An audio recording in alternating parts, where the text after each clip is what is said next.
नमस्कार दोस्तों, नमस्कार नमस्कार। बहुत दिनों बाद एक वीडियो बना रहा हूँ। आप तो जानते ही है, मैं कोई यूट्यूबर नहीं हूँ। मैं तो एक साधारण सा स्टूडेंट हूँ। पर लगा कि कुछ चीज़ों पे मुझे बात करनी चाहिए, इसलिए ये वीडियो आपके सामने है।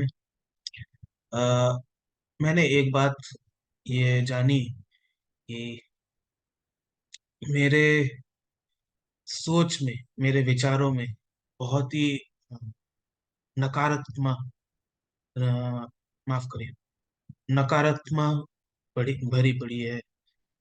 नेगेटिविटी, इसका काफी प्रमाण दिखता है। तो मैंने सोचा क्यों ना कुछ ऐसे मुद्दों पे बात किया जाए, कुछ ऐसे सॉल्यूशंस पे बात किया जाए जिससे एक क्लियर मैसेज जाए कि सॉल्यूशंस भी हो सकते हैं। दुनिया में सब कुछ खराब नहीं हो रहा, सब कुछ गलत नहीं हो रहा। एक आशा की उम्मीद हो सकती है। और अगर हम चाहें तो हम हमारे समाज, हमारे समाज और हमारे आसपास की जो जीवन शैली है, जो जिंदगी है, उसको बेहतर कर सकते हैं। तो जैसे कि मैं देखता हूँ, बहुत सारे बहुत सारे आजकल इलेक्शन का सीजन है, बहुत सारे ऐसे डिस्कशंस होते हैं, मीटिंग्स होती हैं, जिसमें जो बात होती है कि एम्प्लॉयमेंट की बात नहीं है, हमारी इकोनॉमी खतरे में। बहुत सारे एक्सपर्ट आपको ये बताएंगे। मेरा ये मानना है कि इकोनॉमी को अगर हम खुद सिटीजन्स चाहें तो उसको बूस्ट कर सकते। तो उसमें से एक आइडिया मेरे को बैठे बैठे आया। पता नहीं है कितना फीसिबल है, लेकिन ये है कि हमारे देश में इतने बड़ी संख्या का जो वर्कफोर्स है, वो घर के अंदर सीमित रहता है। कहने के लिए, खासकर जो फीमेल ग्रुप्स हैं, जो हमारे फीमेल फैमिली मेंबर्स हैं, वो घर के डोमेस्टिक काम में ही इतने बिजी रहते हैं कि वो अ, बाहर वर्कफोर्स में हाथ बटाने नहीं जा पाते।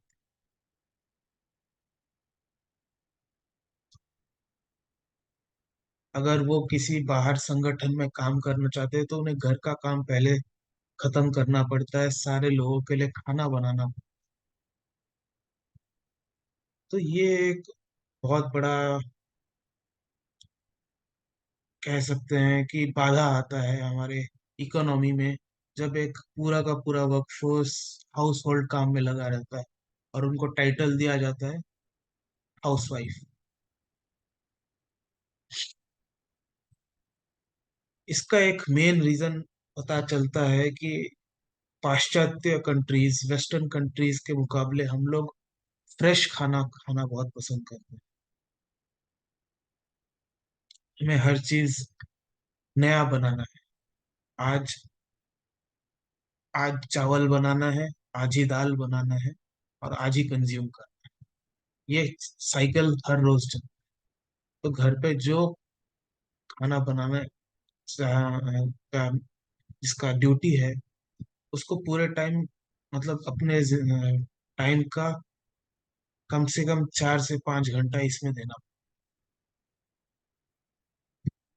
तो क्यों ना पाश्चात्य कंट्रीज का जो एक मॉडल है, वो यहाँ पे लाया जाए। केन्ड फूड, पैकेज्ड फूड, इसको बढ़ावा दिया जाए। अब बात सुनने में बहुत अटपटी लगती है, लेकिन पॉसिबल है। मैं अभी देख रहा था कि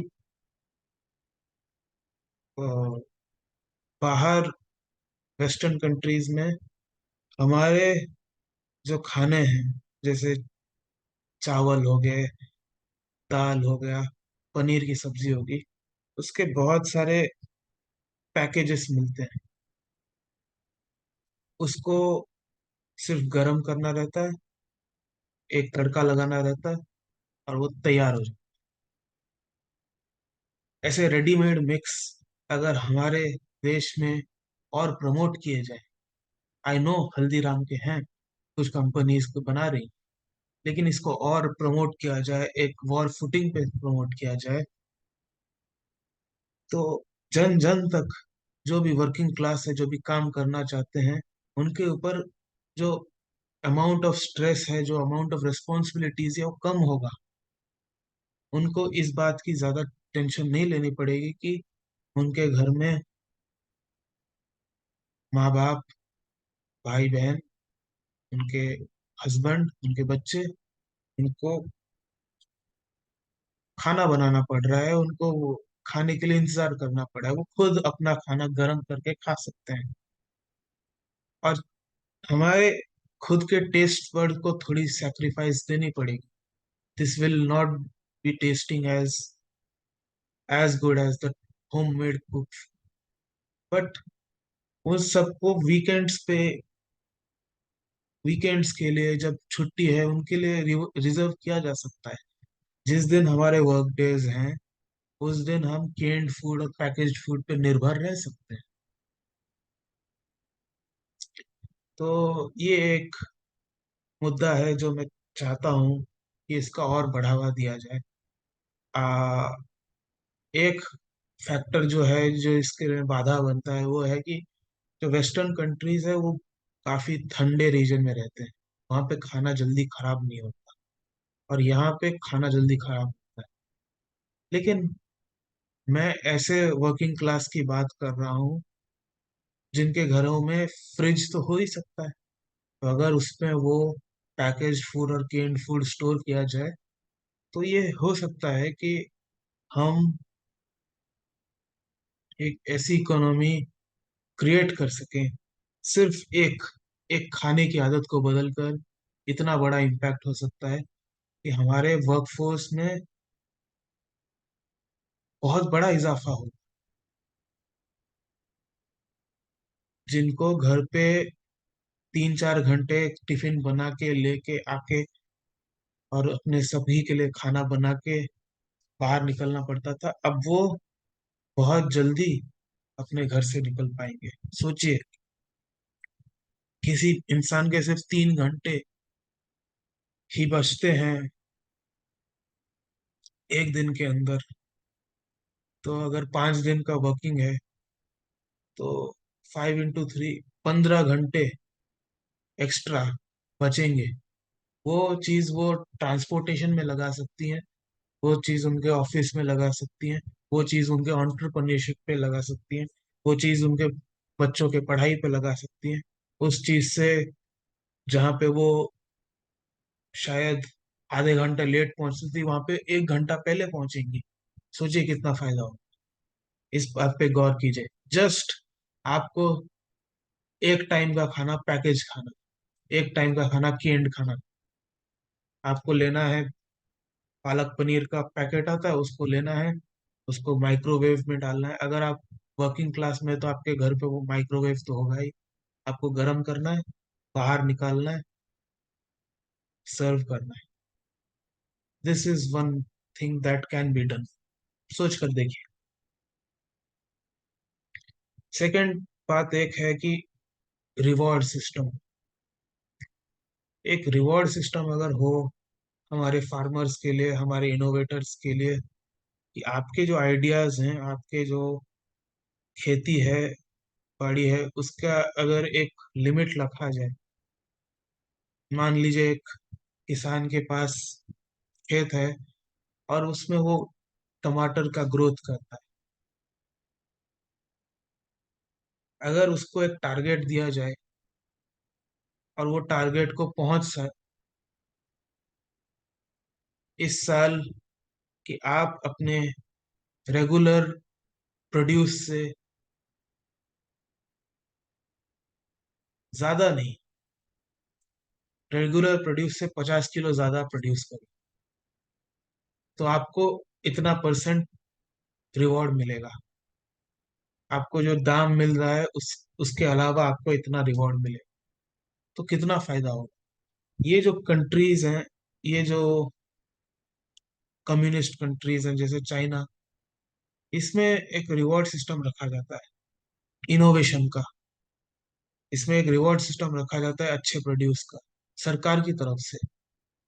तो उनके जो फार्मर्स हैं उनके आप वीडियोस देखेंगे यूट्यूब वगैरह पे, वो लोग अपलोड करते हैं। बहुत सारे इनोवेटिव टूल्स अपने ही गराज में बनाते रहते हैं। इस चीज का उनको उनके सरकार से रिवॉर्ड मिलता है। क्या अगर हमारे फार्मर्स ऐसा कोशिश करें, अपने प्रोड्यूस से ज्यादा बनाने का कोशिश करें, तो अच्छा नहीं होगा? उनके उनको रिवॉर्ड्स भी मिल सकता है अगर सरकार की तरफ से पुश किया जाए।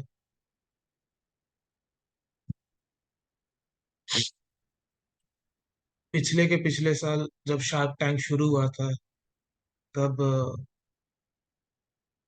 महाराष्ट्र के रूरल एरिया से एक लड़के ने एक इनोवेटिव आइडिया लाया था। शार्क ने उस पर ट्रस्ट किया, और आज उसके इनोवेशन की सब दाद देते हैं।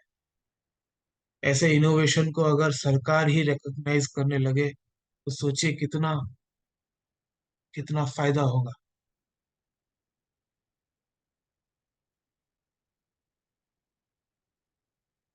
तो मैं चाहता हूँ कि इन आइडियाज पे एटलीस्ट चर्चा की जाए। होंगे नहीं होंगे, फीसिबल है नहीं फीसिबल है, इस पे बात की जाए। बस इतना ही कहना था। रात के 1:30 बज रहे हैं। धन्यवाद।